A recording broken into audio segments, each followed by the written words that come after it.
Hey guys, thanks for tuning in. So today we're going to talk about Jenelle Evans. She recently walked off the Teen Mom 2 reunion stage because she was confronted by Nessa in regards to her man Colin Kaepernick and the way Jenelle Evans talked about him on Facebook. So stay tuned and I'll give you guys the details on how that happened.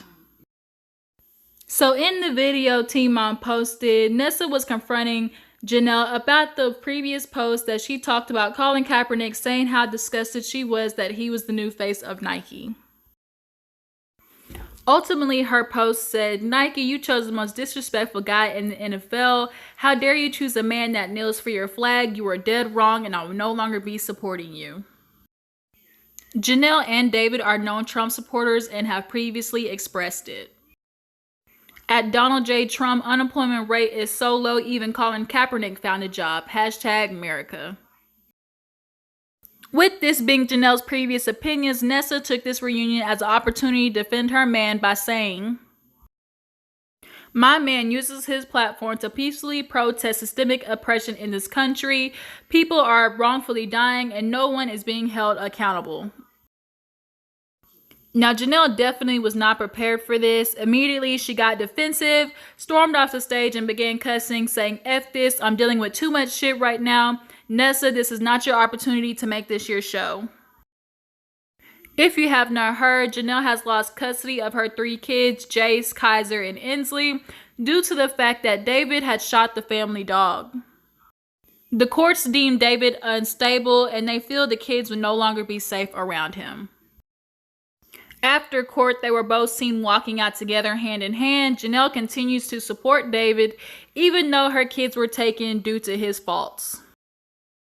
With Jenelle now being fired from Teen Mom and dealing with the custody battle of her children, she is going to be on a struggle bus for a while, but the fact that she's continuing to support David is going to affect her getting her kids back, so we will have to stay tuned.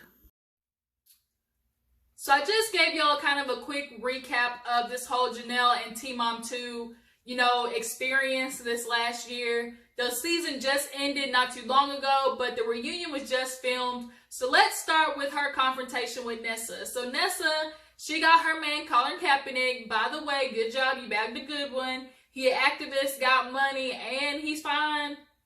Plus.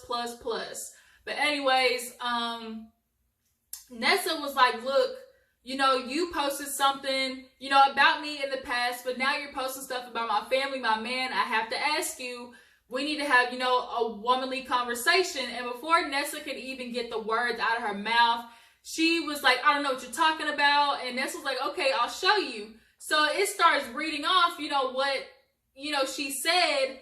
And then it's like, "I don't know what you're talking about. That's not me. I didn't do that." And she was like, "I'm so sick of this bullshit." And she goes off stage. And then she tried to do like a little snip at Nessa and go, "This is not your show. This show is about me and my storyline. You didn't take this, as your opportunity to talk about your issues. It's not about you." And she basically like, "I'm dealing with so much right now. Get me off this effing stage." And she runs to the back. But honestly, Jenelle, you are dealing with so much because you're not being honest about it and you're keeping it all pent up and everybody can see.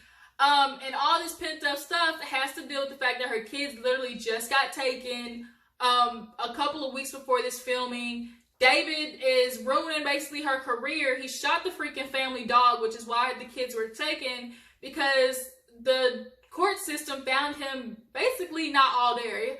Homeboy has a little bit of insanity and Jenelle is putting up with it, and it's starting to get old real quick. So he in the past has posted homophobic tweets, talked about, black people, Colin Kaepernick kneeling, like the whole 9 yards. And every time Jenelle has to come to his aid, his rescue, which obviously doesn't look good for her with MTV because they got to film. And the controversy, he did get fired because of the homophobic tweets. And so Jenelle had to continue filming without him. So anytime he was around, they had to shut down. And so David basically used that to his advantage, because the last threat that he sent to the producers was, "If you come out to my house or if you go film with Jenelle, I'll follow you anywhere and I will shut it down." And basically producers like, "Look, Jenelle, we can't keep putting up with this."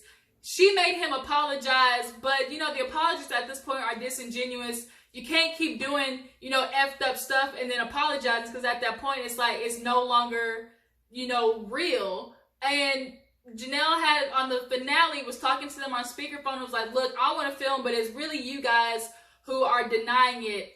My husband is saying, you know, you can't travel nowhere, but you guys are wanting me to travel somewhere, so I'm stuck in the middle. Well, Jenelle, get your ass unstuck. Tell your husband, look, this is how I make my money. This is how I feed my kids. This is how I put clothes on their back.